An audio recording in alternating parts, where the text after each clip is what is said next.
Glory, glory, glory to God. I want to start a teaching that I call bending reality. Bending reality.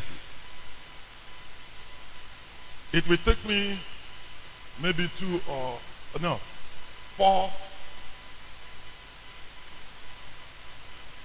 The fourth one or the fifth one, the ending to,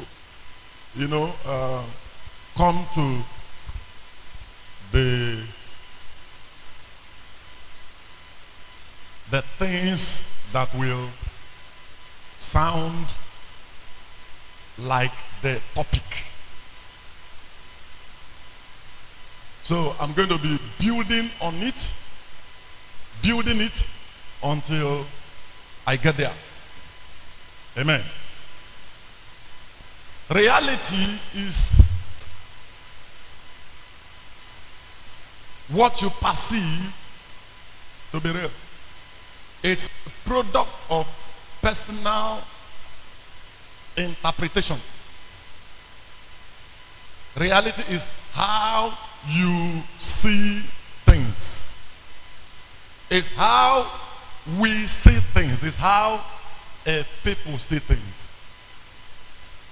It's how you see yourself. It's how you see others. It's how you see the things around you. Usually, what one sees is different from what the other see.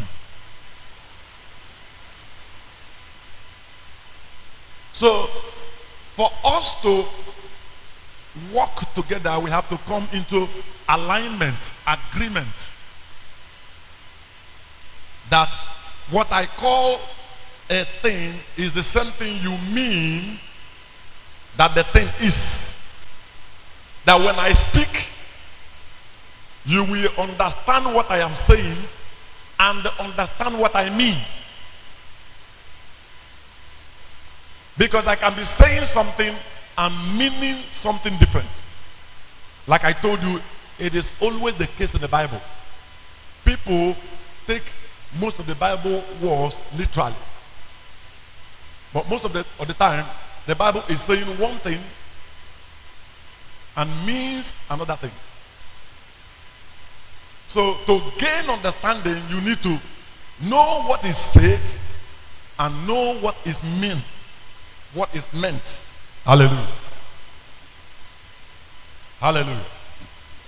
Now, I also told you that there are 4 kinds of men on earth. I told you that one is no more existing, which is Adam. And then the 3 class of men on earth remain the human beings, which the Bible calls the world. People that are without God in this world. They are dead in trespasses and sin. And then we have the covenant family of Israel. They are still in covenant. We have the covenant family of Israel. That's the third people. And then we have the God man. We have what? The God man. The church is the sons of God. I told you also that there are 3 classes or 3 sons of God on earth. 3 sons of God. And these 3 sons of God are not exactly the same. Can I have Luke chapter 3 and verse 38? Luke 3:38. This is genealogy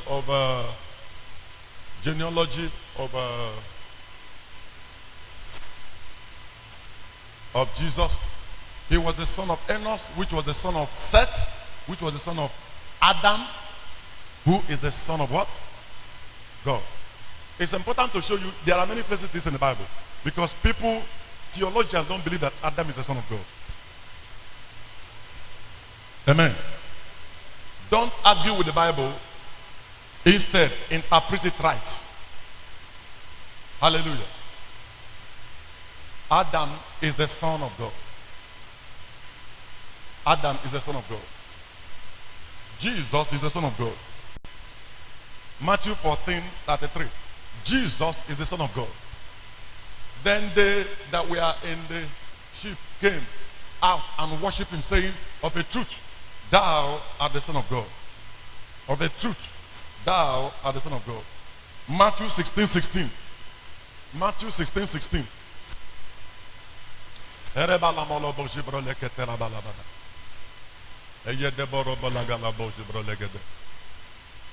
Simon Peter answered and said unto him, thou art Christ, the Son of God. Christ is the Son of God. Hallelujah.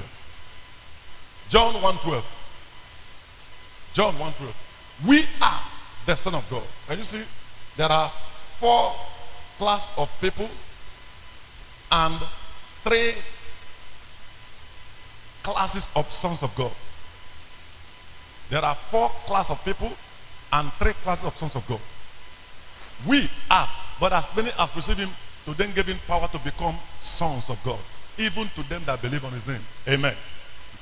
Now see, the children of Adam, listen carefully, they would have become sons of God. But Adam sinned before he gave birth to them. In Adam's sin, he was no more the Son of God. He lost the image of God. Hello? Are you hearing me? He was no more the sons of God. By that sin, Adam became the son of the devil. So his children became sinners until Jesus came. So among those sinners, there are people in the world, 1, and the covenant family of Israel, 2, the Jews. The people in the world and the Jews are sinners. But the covenant family of Israel have an upper hand because of the covenant they have with God. But they're sinners. Amen. Now I'm not discussing this morning all the people on earth. I'm discussing sons of God. So I will look at a little bit at the 3 sons of God before I'm going. I'm going somewhere. What I want to talk to you about is bending reality.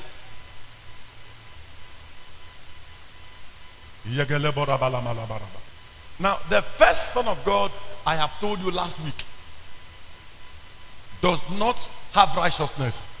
He was born in innocence. He was not righteous nor a sinner. He became a sinner by himself. He will become righteous by himself. If he eat the tree of life, he will be righteous. If he eat the tree of knowledge of good and evil, he will be sinner. Amen. And he ate the tree of knowledge of good and evil and lost his innocence and became a sinner. Before that, he had glorified body. He was born, he carried the glory of God. He was born to emit the image of God. He was God that creation can see. That is what the sons of God is. If you look at where I show you about Jesus being sons of God, it was after he spoke to the sea and the sea calm. They knew he can bend reality. Hello. And they now came and worshipped him and said, thou art the Son of God. I'm coming there. So Adam, when he was alive, can bend reality. God, before he sinned, God created everything and asked Adam to name them. Not God. It was Adam that named the angels. God brought Adam from the physical ground where he was made and took him to a spiritual garden called Eden. That was not a physical place. In that garden, the Bible said that was where the angels, especially Lucifer, was made. So Adam lived in the same realm because he is a spirit, but God gave him a physical body. So he can operate in the heavens and on the earth. When he sinned, God moved him out of the garden. The garden is heaven. God moved him out of the garden and put angels there that he cannot return. And now left his children to be constrained on earth. They can't function like their father. Their spirit is dead. They can't even connect to the things in heaven, because the spirit connects to the things in heaven. The body connects to the things on earth. Man is a spirit, he has a body. So he can connect to the physical things and yet connect to the spiritual things with his spirit. That's how man is created. Man is created to live in heaven and on earth. That is how you will live when you get glorified body. Hallelujah. Heaven is not a place where people are saying we are not going to live in heaven. We shall live in heaven and live on earth at the same time, because we are spirits. Heaven is the place where spirits live, and we have body, so we're going to live on earth as well, just like Jesus is doing now. Jesus appeared to people. I hope you know he is not a spirit. Hello? He appears to people up till now, and he's still living in heaven. Hallelujah. That's how God created man. I'm going there. God created man so that he can be the governor of his creation. Are you hearing me? He created man to rule over his creation.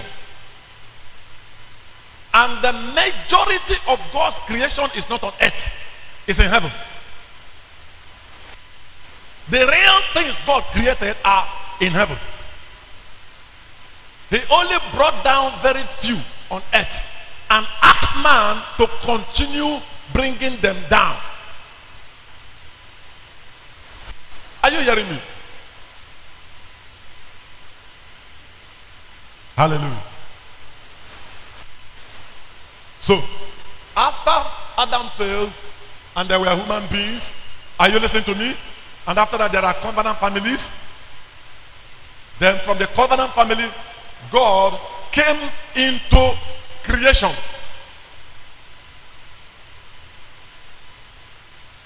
He came into the earth so he can meet with man, save man,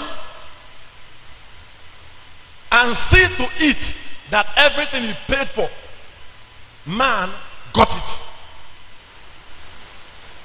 Jesus is God who became man to represent man. All the work that God is doing as Jesus is only representation. Hallelujah. He came as a prophet to Israel.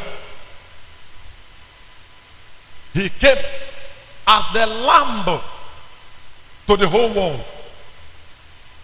He came as a high priest to the church. He came as the king to the new world. The world of 1,000 years millennium. After that world, this Jesus will go back where he came from. When he brings us into that world and rule for 1,000 years, he will hand over power to us. Remove every bad man, remove every devil, and go back where he came from. As who? God. He will leave heaven and go to eternity where he came from. He is in heaven right now as a man. to show you that's where you will live. That's where you will be. We will live both heaven and earth. We will live both in the spiritual and in the natural. That's how God created man. Hallelujah. Is somebody following what I'm saying to you? Hallelujah. So now we see Jesus, who came as the Son of God. Who is the Son of God? Now, Jesus, let me say with Jesus again. Jesus have everything the perfect Son of God should have. Adam does not have all of them. Adam didn't have the Holy Ghost, eternal life, righteousness. Hello? Adam had immortality. Why did he lose it? Because he didn't have eternal life. Eternal life is what sustains immortality. Eternal life sustains everything. Hallelujah. Now, you see Jesus, who has eternal life, righteousness.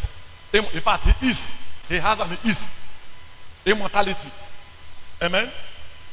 Are you following me? And glorified body, which Adam had. Then look at this. You see now the third Son of God, which is me and you, who have eternal life, righteousness, but the glorified body have not manifested. Adam had a glorified body manifesting. Our own have not manifested. Adam did not have righteousness. We have righteousness. Adam did not have eternal life. We have eternal life. Because of that, we already have immortality. Even when it is not manifesting right now. Because it will manifest with the glorified body. Is somebody following what I'm saying to you?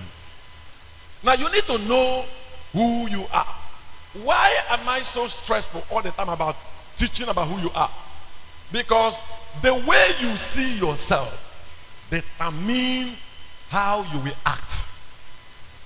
All behavior is a product of personal assessment. When somebody thinks he's an idiot, he will behave like one. Once a person thinks he is king, his behavior will change. Let somebody be a normal worker and you appoint him a governor, his behavior change. Behaviors always follow what you think you are. Hallelujah. People sin because they think that they are sinners. Christians sin because they think that they are sinners saved by grace. Are you hearing what I'm saying to you? I'm not a sinner saved by grace. You didn't hear that? Did you hear what I said? Christianity is not a reformation. I am not a sinner, then I got better and was saved by grace. No. If any man be in Christ, he is a new creation. The old have passed away. All is new. This new man have never existed. To say I am a sinner saved by grace means that you are talking about my body. Christianity does not address body. He addresses the spirit. And when a man is born again, his spirit never existed before. God did not wake up a dead spirit. No. It's a new spirit that is created. It's a new man in Christ. It has never existed before. It's a complete new spirit. Are you hearing what I'm saying to you? So this new spirit is not an old spirit that is reformed. That's why I keep telling people, God did not forgive us with that literal meaning of forgiveness. No. God paid for our sin and removed it. The sin is not there. Why people are, always afraid of the fact that if somebody sin, he will go to hell, is because they think the sin is still there. The sin is not there. He paid for it and removed it. It's called remission. Hallelujah. So the forgiveness in the epistles is different from the forgiveness in the Old Testament. The forgiveness in the epistles is remission. It's not there. And he didn't just remove the sin, he removed any record of sin for the future. He kept the blood of Jesus Christ that is speaking on our behalf 24 hours every day. And as that blood is speaking, God cannot see sin. Hallelujah.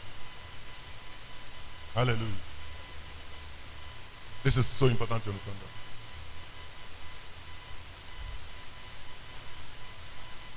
It's so important to understand that. When you walk by science and reality, you will be limited to the physical world. When you walk by faith, you will bend reality. The Old Testament deals heavily with the obedience of the laws, obedience of the commandments. If you carry it down to areas of the wonderful man, what's his name? Solomon in Ecclesiastes and then in Ecclesiastes and Proverbs. Are you hearing what I'm saying to you this morning? If you take it to that place, you will see Solomon speaking so many mysteries of life. I have told you, most of those mysteries Solomon spoke are in the books of other religion. And those mysteries Solomon spoke, if you read them and listen to them, you will become a very wealthy businessman. The book of Ecclesiastes and the book of Proverbs will make you rich. Now, if you come down, you will see when God says you're a warrior, conquer the land. God meant kill. Really kill it. Joshua, go in there and conquer the land. It means kill it. Because he is dealing with the physical man. In New Testament, when God says conquer the land, it doesn't mean kill. It means go and evangelize them. Go and love them. Because it's dealing with the spiritual man.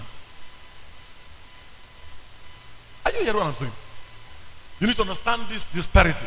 So that you don't go and read Joshua chapter 1 and verse 8 and begin to take it the way it was. You have to bring it in order of the New Testament.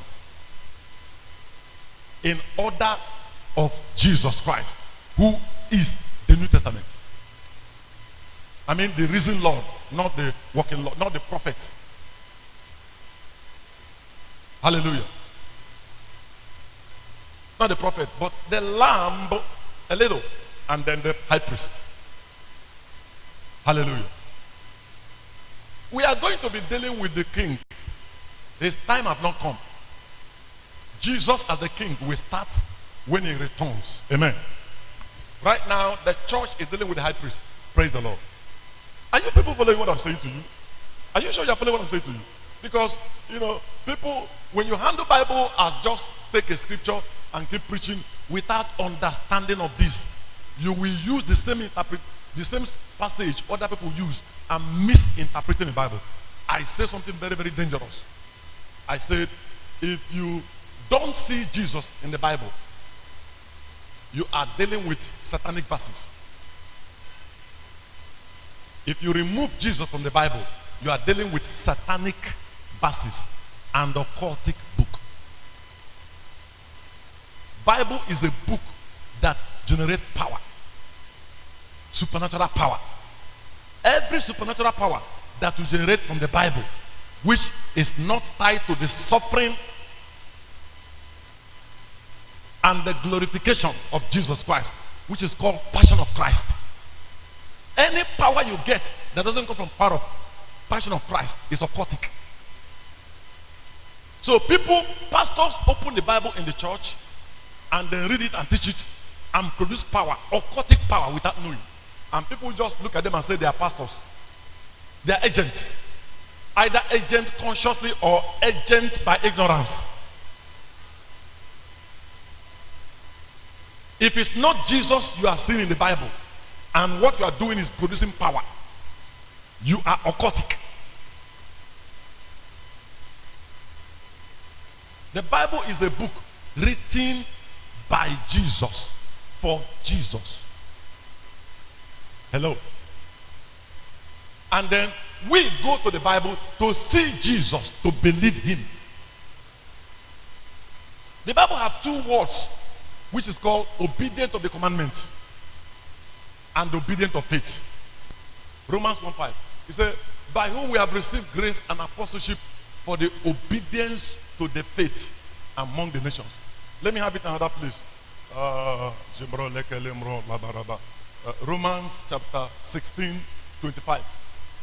Now unto him that has power to establish you according to my gospel and the preaching of Jesus Christ, according to the revelation of the mystery which was kept secret from the world. Galatians 3:5. Living Bible. I ask you again, does God give you the Holy Spirit and work miracles among you because you obey the law? Of course not. It is because you believe the message you heard of Christ. You believe means faith. The word believe means faith. It is because of faith. Miracles are not done because of you obey commandments. No. Miracles are done because you believe God. Because of faith. Miracles are not done because you obey commandments. No. Miracles are done because you obey faith. Now, what is the difference between the obedience of the commandments and the obedience of faith? Listen. In the obedience of the commandment, you are learning and obeying the principles of God. Hello. You are obeying the principles of God. In the obedience of faith, you are becoming the prince. You are becoming the principal. You are becoming like the prince.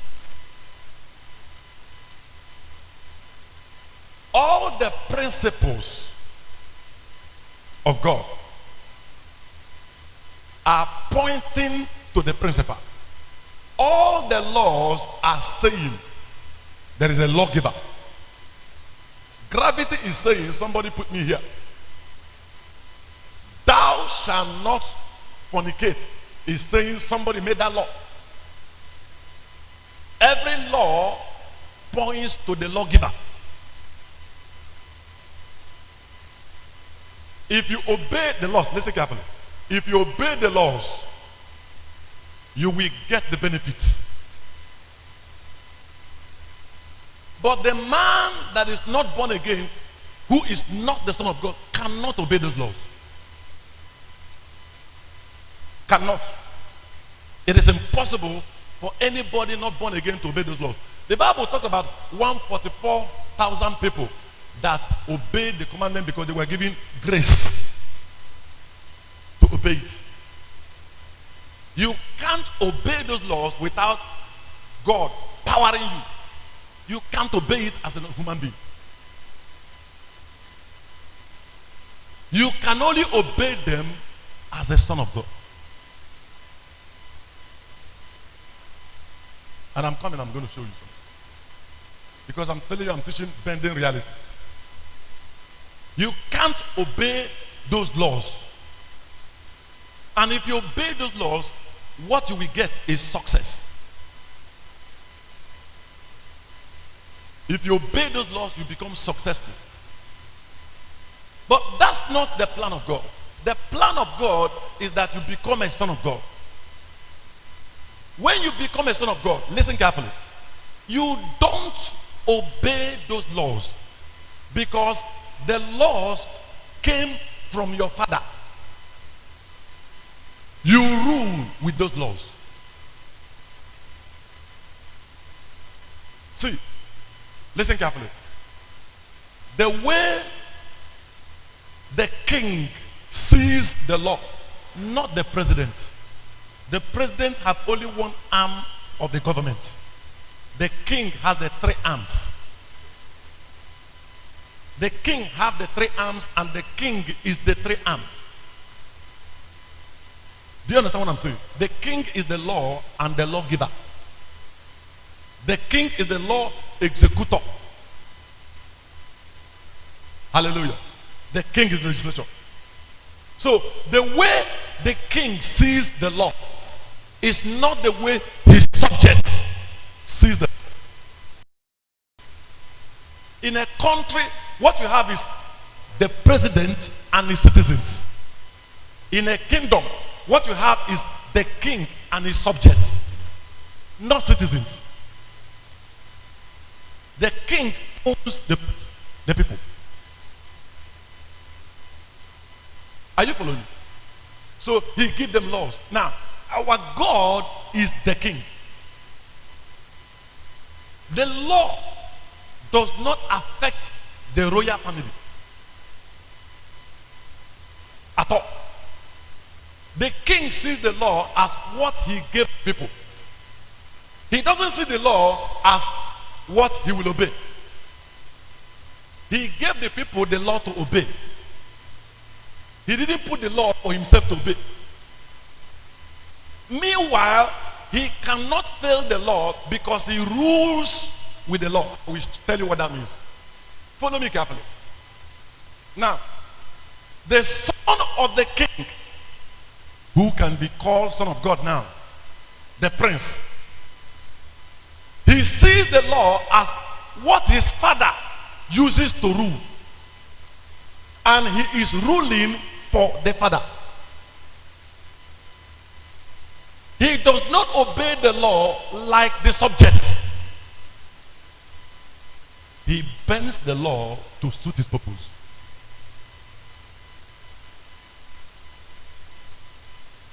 Hallelujah.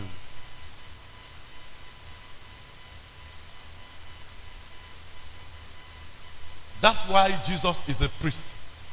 Priest means changing, a person that has power to change the law. If the law says you will die, the priest or the lawyer goes to court and say, Your Honor, this man did not do anything wrong, because he will start quoting the law. And among the law is that some other person has died for him. The job of the priest is to go to the judge and change the law. The law says the soul that stealeth shall die. And Okonkwo has said, the priest entered there and said, in the name of Jesus. Just by saying in the name of Jesus, that Jesus means Okonkwo has been saved. He must not die. That's a change of the law.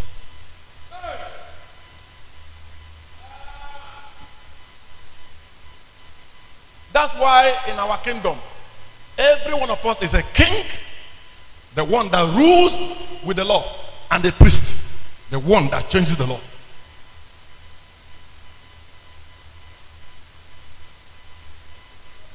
Bending reality.